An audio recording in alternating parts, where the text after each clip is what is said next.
like the Duncan ceramics, we could probably never have done here on this floor because of the magnitude of those pieces.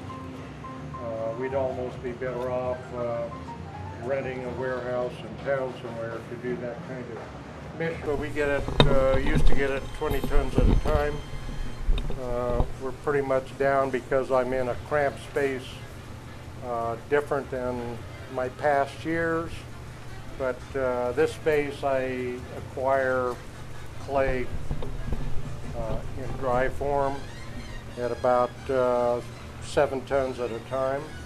Is just about maximum for our space that we have available. So given those mechanics, we're ongoing with things on the floor. Once you've got this in raw clay, you pretty much are starting to close in the rest of the floor, and so you kind of hope you don't get any more jobs for a while. So you'd like to see them come one after another. Anyway, the clay goes down. In this case, relief. My main goal in this was a culmination of some 50 years trying to put the issue of dimensional form of clay into essentially a key interest is integrating a painterly solution, if you will. And so this was very important to proceed in this direction of a lot of textural stuff. This particular panel was a one-shot issue. In other words, it went in greenware with glaze, as you see it, all in one firing. This is unusual. My normal experience is to see it come back after one misfiring, like those pieces back there, with no color, no glaze, and then to proceed with glaze for another firing. And then after that, there's a possibility of other firings to kind of juice things up, kind of make them work. But this was great in what happened. And the magic of this was that not knowing what you're looking at in terms of the raw chemicals that you're putting on, no indication of color, texture, etc. I just kept doing layers on top of layers. So if you did a black underneath, you put white over it, you put blue over that, green, and then yellow. What's going to happen? Well, I apparently had enough togetherness that I almost knew what I was doing. But that's a rarity. This was assumed to be going into a second firing where I was going to do much more textural glazes, like in those spots in the center there.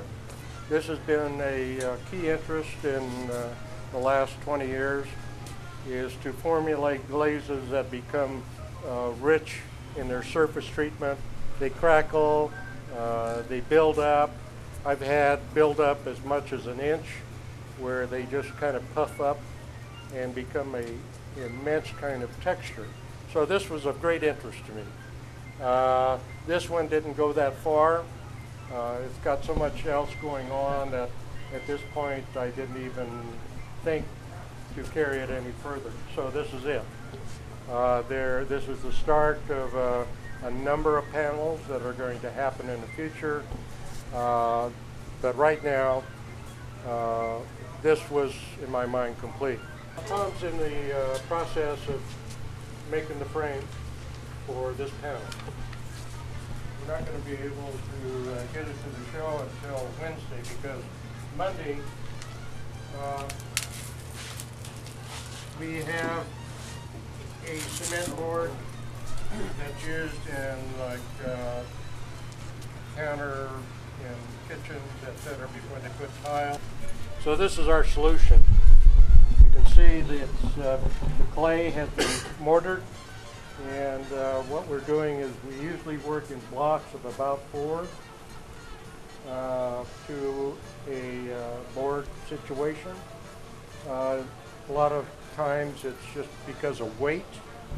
Other times it's because of this being a convenient solution in terms of the breakup of the panel. I like to work in 10 by 12 tiles when I cut them up, because I can get 2 tiles on a kiln shelf, which are 24 by 12. So that's a reasoning why we're kind of hacking this thing up into modules. Depending on the clay you're working with, I work with a white, which is this clay, and a lot of terracotta. The terracotta seems to withstand blowing up a lot better than the white clay. The white clay, in particular mix I have, is very sensitive to blowing up. This panel on the wall, that's the 6th panel, because I've had so many problems with either blowing up a couple of pieces or some cracks or just the glazing. So this has been a real headache.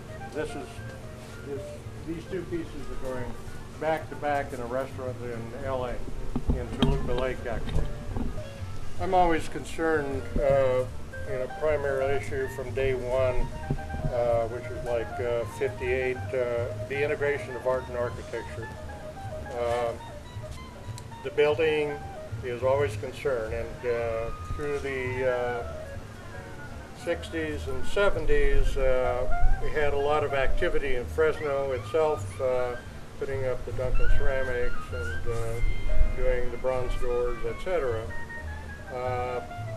There was a particular expression of architecture in those days, and on a local level like Fresno versus, say, a metropolitan area, this was really of interest to certain architects.